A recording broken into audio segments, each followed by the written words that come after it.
All of his co-workers were gone. What could it mean? Stanley decided to go to the meeting room. The embrace of an old friend, a weathered companionship that stands the test of time.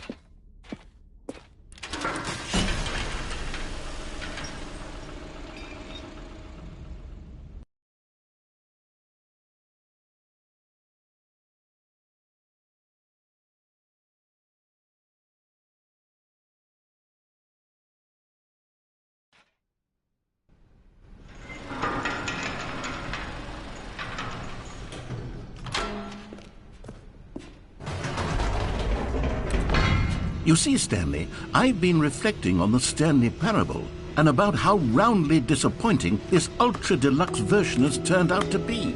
The original Stanley Parable was a landmark, and any new content for it should live up to that legacy. So forget this ultra-deluxe nonsense. I say we take it one step even further. Which is why I'm very proud to announce for the first time ever, the Stanley Parable 2.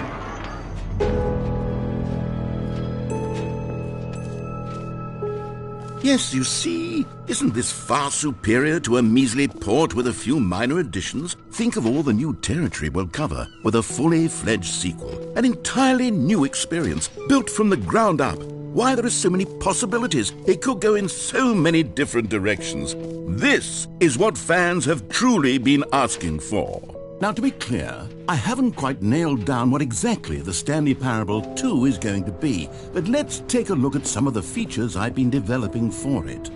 I figure that if I can loosely organize a handful of interesting concepts, that surely the game will sort of naturally spring up around them. Here we are. Go on, try out some of the new features.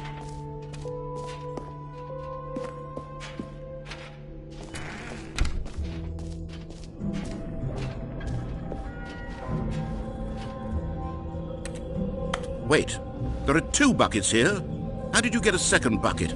Oh no, the warmth and comfort of a single bucket is already so great, so intoxicatingly wonderful. With 2 buckets, there's no telling. Stanley, can you still hear me? Are you with me? Stanley! Oh, thank God, I didn't lose you. Stanley, the power of 2 buckets was too much. I had to destroy both of them. I know how much the bucket meant to you, but I couldn't take the risk. I hope one day you can forgive me.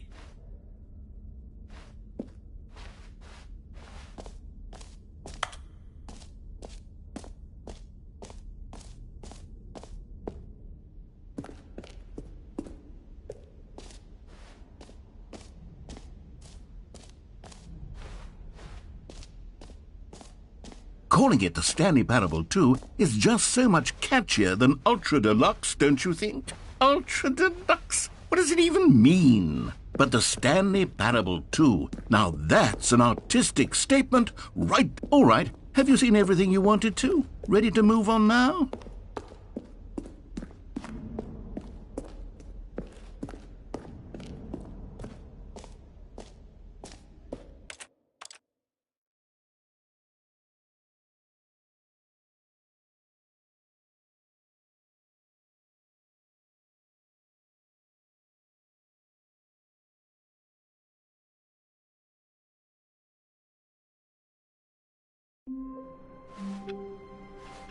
All of his co-workers were gone. What could it mean? Stanley decided to go to the meeting room. The bucket made Stanley want to be a better man and a better co-worker. In time, perhaps, he would become... Oh, please. Are you really just doing this for the trophy? Click a door 5 times? Is that all you think a trophy is worth? No. I can't just give these merits away for such little effort. A measly 5 clicks? Now, suppose you were to click the door 20 times. Stanley clutched the bucket tightly to his chest and entered the door on his left.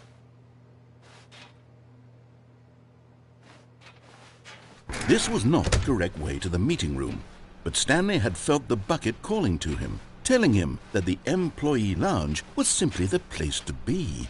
And here it was. Had the bucket turned out to be correct? Well, no, never mind. The bucket was wrong. Stanley took the door on his left, to go back to the meeting room.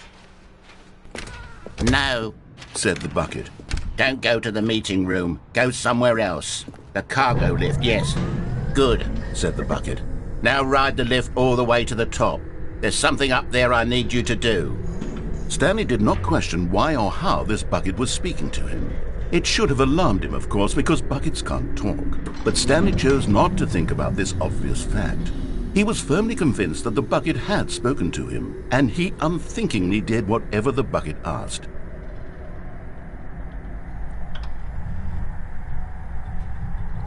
In here. Said the bucket. Go into this dark room over here. Stanley once again obeyed blindly.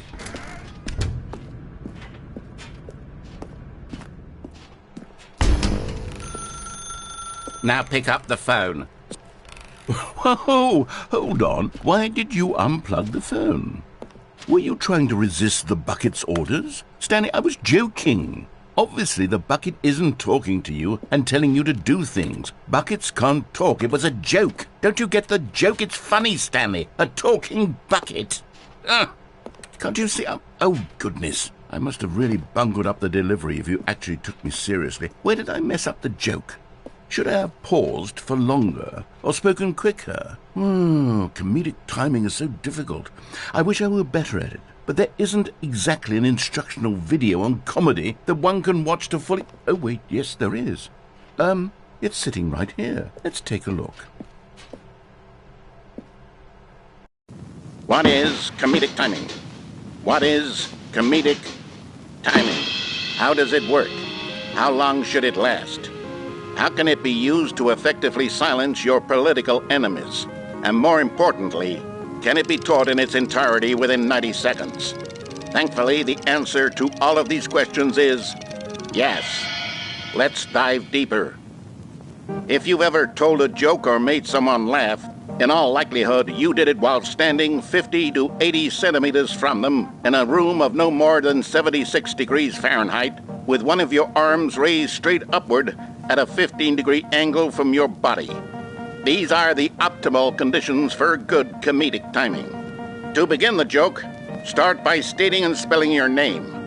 Next, provide a brief synopsis of the joke, including the specific times at which the recipient of the joke will laugh, and then spell out your name a second time. With these steps complete, it's time to begin the humor. Speak the entire joke in no more than 18 seconds and no less than 13 and a half, pausing only for bathroom breaks when necessary.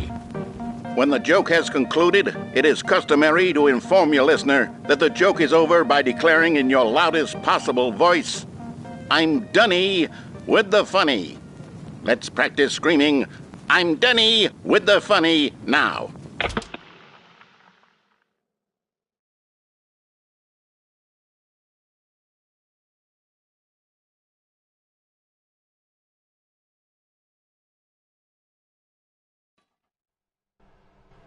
Good.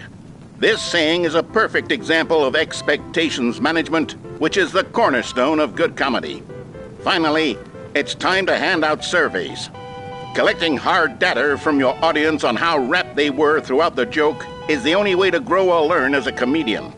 An effective survey should be no less than 10 pages long and should include the same question reprinted several times, just to ensure the survey taker is actually paying attention and not simply filling in answers at random. And that's all there is. With these strategies at your disposal, you'll have audiences doubled over in laughter and even tripled over in laughter in no time at all. Just remember to let them stop laughing at some point, you gut-busting little scamp. After all, we're each of us needed on the front lines of the war to fight the 12-legged invader who threaten our very existence and who very likely die in a hailstorm of bullets and mandibles.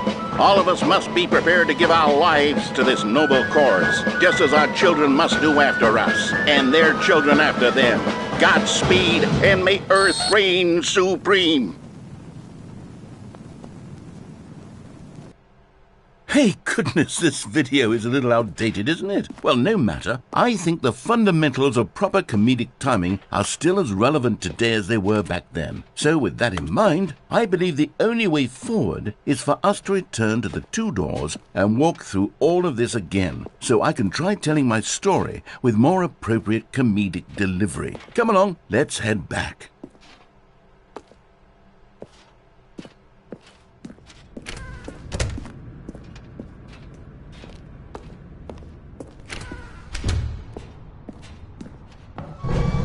I can feel it.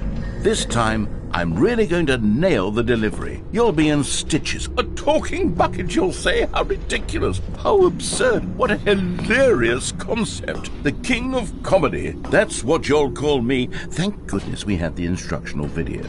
Otherwise, who knows where we'd be right now. Well, I wouldn't be the king of comedy, that's for sure. The bucket spoke to Stanley. The bucket spoke. The bucket spoke. Oh, I'll figure it out on the fly. No need to overthink things.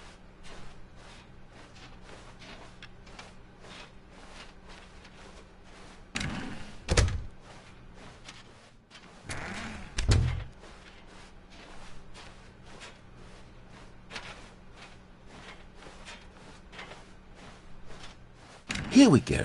You ready? When Stanley and the bucket came to a set of two open doors, they entered the door on the left.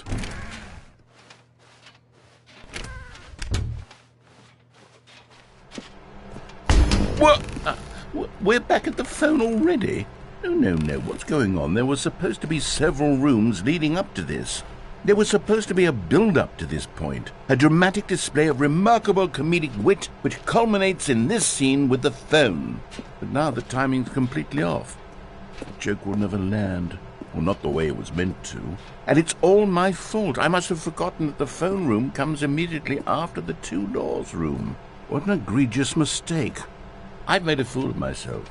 I don't deserve the title of King of Comedy. I'm nothing. I'm not even the lowliest joke-telling whelp. I think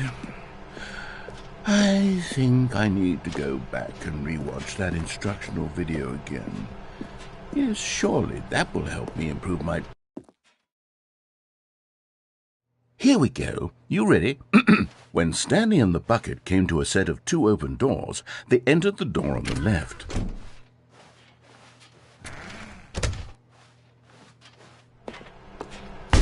What? We're back at the phone already? No. Here we go. You ready? When Stanley and the bucket came to a set of two open doors, they entered the door on the left. No. You were supposed to go through the door on the right, leading back to the phone. Did you not even look at the instructional video? I think this is all covered very clearly. There's no way I can make the comedic timing work now. It's done. The joke is completely done and over. It's all your fault, Stanley. I'm going to be ridiculed in the community of other joke writers. I'm going to be shamed at every one of our meetings from now on. All because you couldn't watch a simple video and take a hint. Are you proud of yourself for bringing me down, Stanley? Are you proud? Stanley, you love the bucket so much it's like you... it's as though all of your other most prized possessions pale in comparison. Yes. Well, let me try that again, Stanley. I heard that you are pale with shame over how unabashedly in love with a bucket you are. No? Still not? Is it the delivery? Pale with shame. Pale with shame? Pale... What's another word to describe a bucket? Stanley, this bucket is so metal. I think I saw it playing guitar. No. We're getting away from making fun of Stanley's obsession with the bucket, which was the whole point of this. I'm no good at these jokes. I need more instructional videos. That's exactly what it is. That's what will make me the king of comedy again. More instructional videos. Let's see.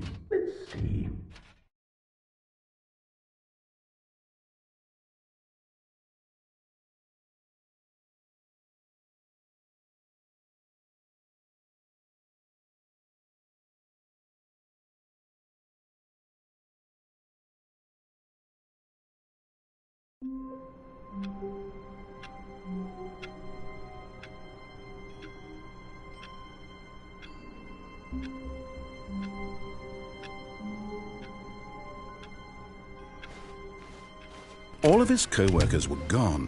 What could it mean? Stanley decided to go to the meeting room. Perhaps he had simply missed a memo.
When Stanley came to a set of 2 open doors, he entered the door on his left.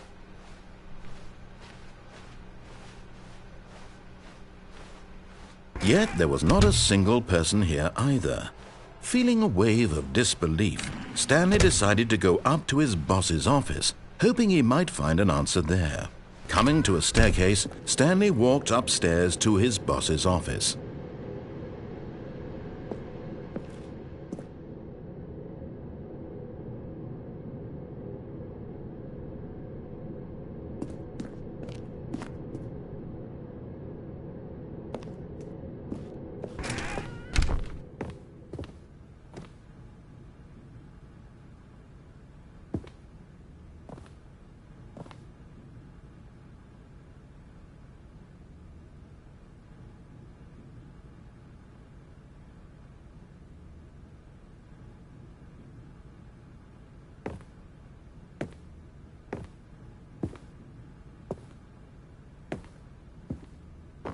Stepping into his manager's office, Stanley was one.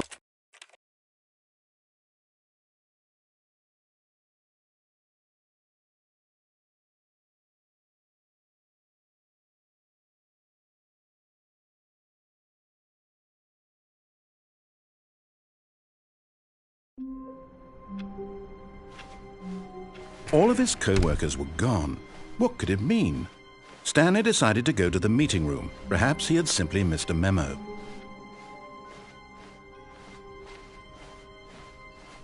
When Stanley came to a set of 2 open doors, he entered the door on his left.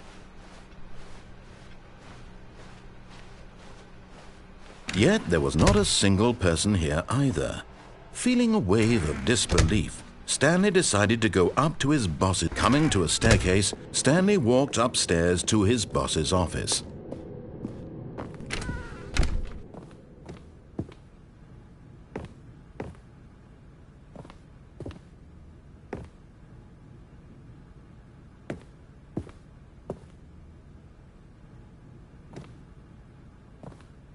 Stepping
all of his co-workers were gone. What could it mean? Stanley decided to go to the meeting room. Perhaps he had simply missed a memo.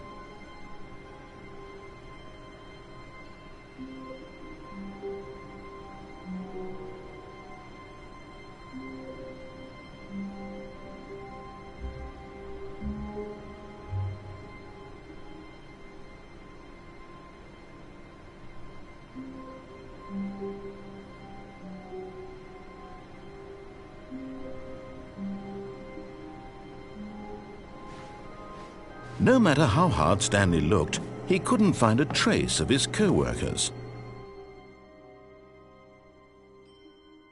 At first, Stanley assumed he'd broken the map, until he heard this narration and realized it was part of the game's design all along.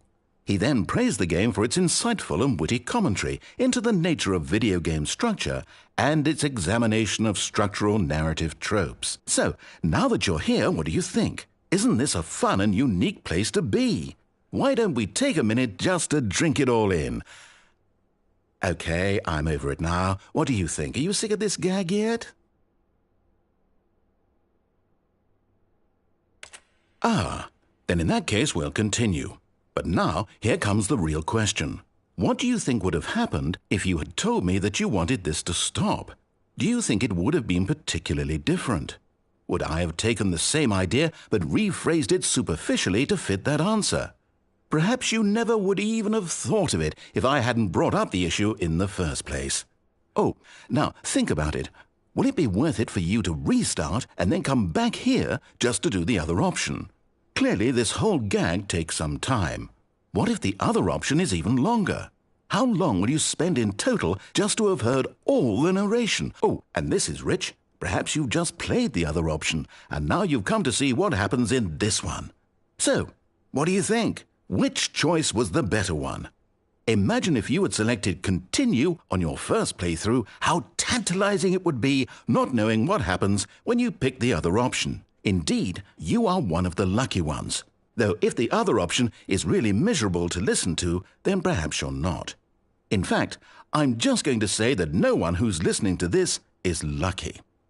Well now, I've built up the other option so much that I'm going to stop talking and leave you to your decision whether to come back here, continue with the game, or just sit in this spot forever and ever. Cheers.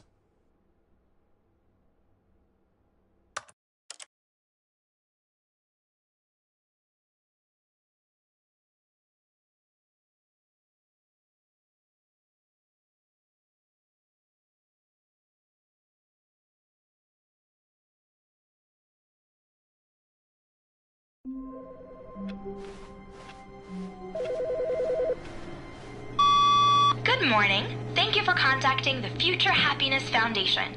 We are confirming your shipment of 1,327 cardboard boxes to your place of work. At first, Stanley assumed he'd broken the map until he heard this narration and realized it was part of the game's design all along. He then praised the game for its insightful and witty commentary into the nature of video game structure and its examination of structural narrative tropes. So, now that you're here, what do you think? Isn't this a fun and unique place to be? Why don't we take a minute just to drink it all in? Okay, I'm over it now. What do you think? Are you sick of this gag yet?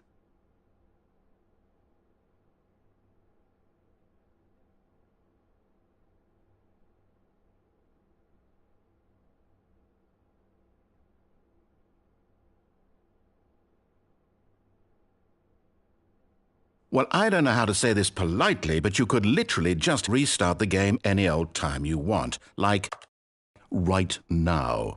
You could have done it just then.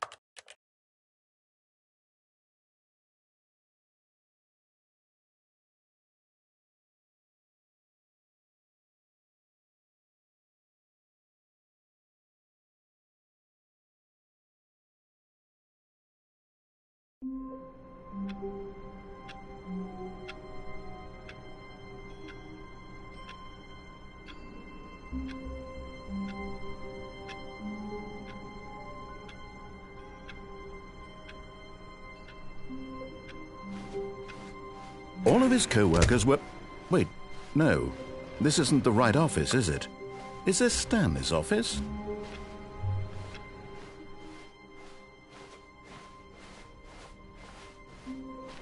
When Stanley came to a set of 2 open doors, he entered the door on his left.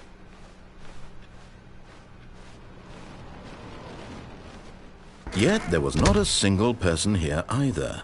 Feeling a wave of disbelief, Stanley decided to go up to his boss. Coming to a staircase, Stanley walked upstairs to his boss's office.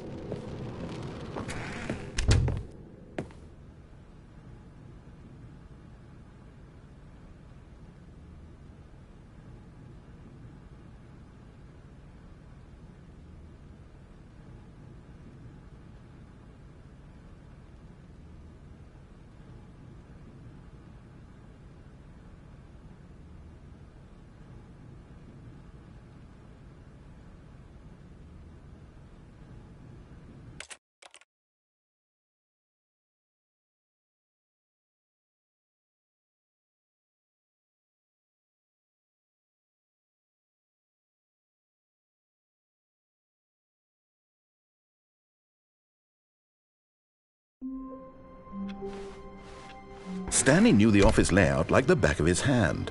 It was only a matter of time before he found the others, wherever they were. Just a matter of time.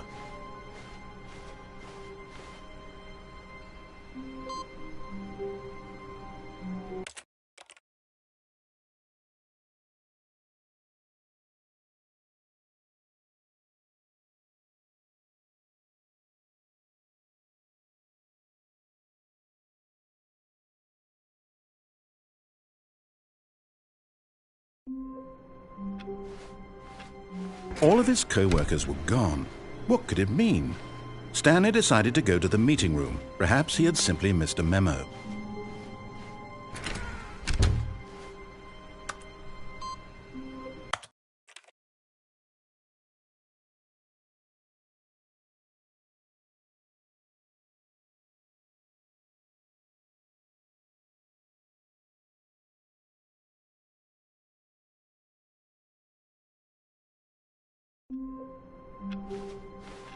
All of his co-workers were... Wait, no. This isn't the right office, is it? Is this Stanley's office?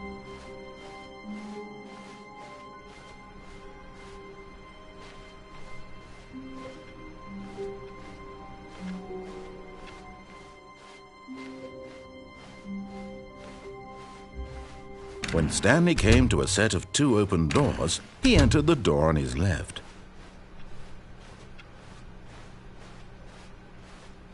Yet there was not a single person here either. Feeling a wave of disbelief, Stanley decided to go up to his boss. Coming to a staircase, Stanley walked upstairs to his boss's office.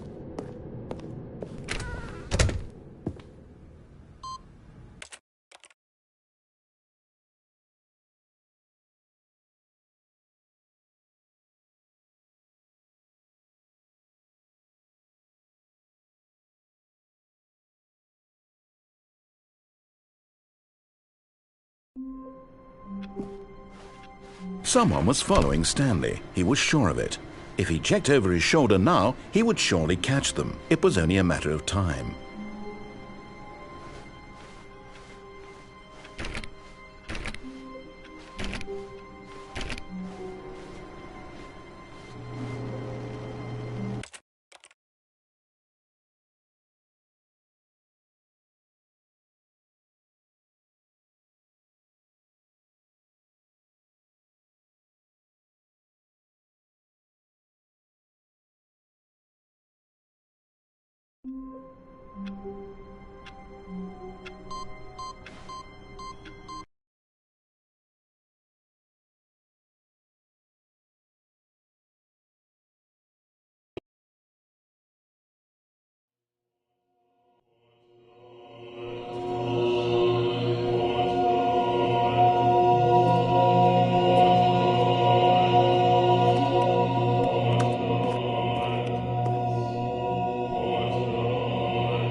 All of his co-workers were gone. What could it mean? Stanley decided to go to the meeting room. Perhaps he had simply missed a memo.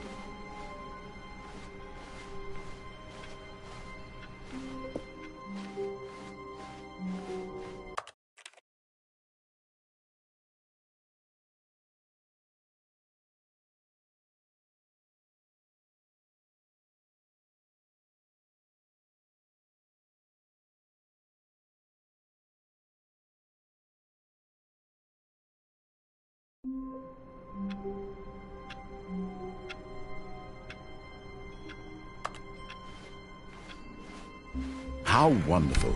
Stanley was alone. Finally! This is great, he thought.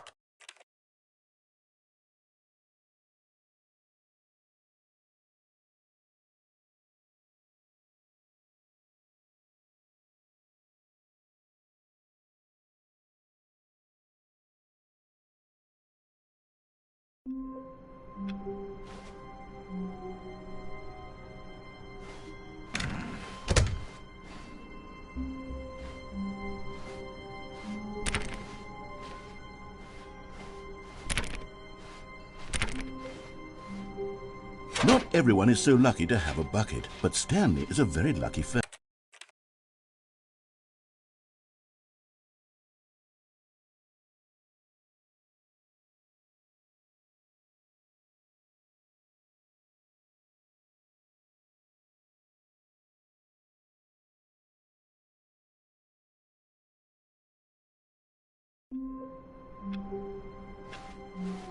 All of his co-workers were gone.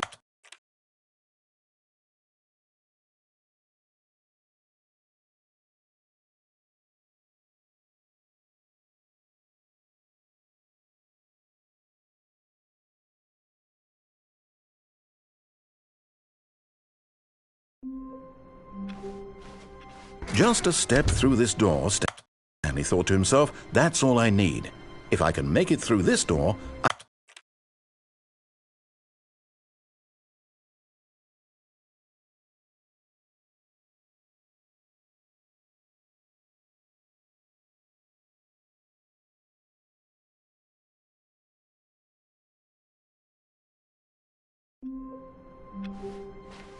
Even now, Stanley's office was a distant.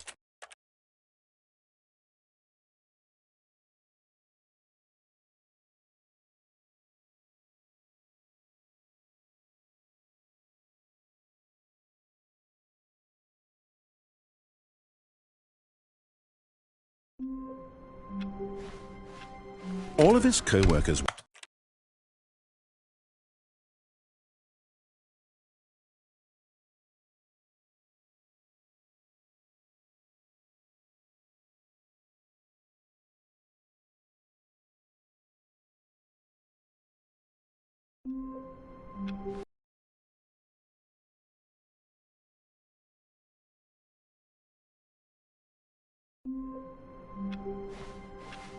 How long was I sitting there? Stanley wondered to himself. Minutes? Days?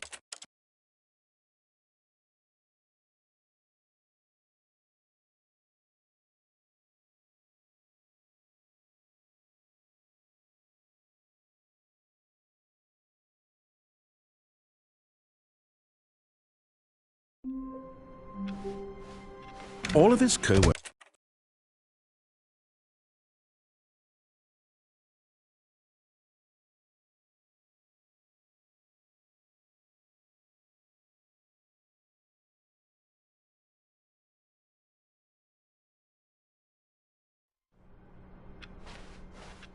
Already this was uncomfortable, and Stanley decided that as soon as he found a new space he felt safe in, that he would never leave it again. It takes a lot of humility to carry a bucket so magnificent. Stanley checked his ego and then proceeded onward. Stanley clutched the bucket tightly to his... This was not the correct way to the meeting room, but Stanley had felt the bucket calling to him, telling him that the employee lounge was simply the place to be. And here it was. Had the bucket turned out to be correct? No, never mind. The bucket was wrong. Stanley took the door on his left to go back to the meeting room.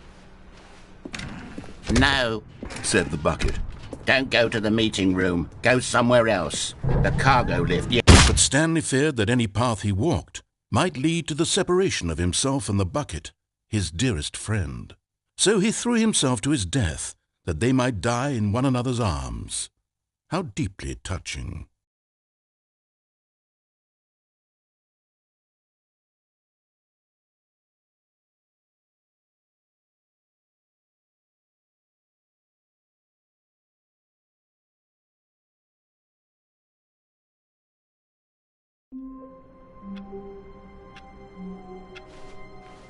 All of his co-workers were... Wait, no. This...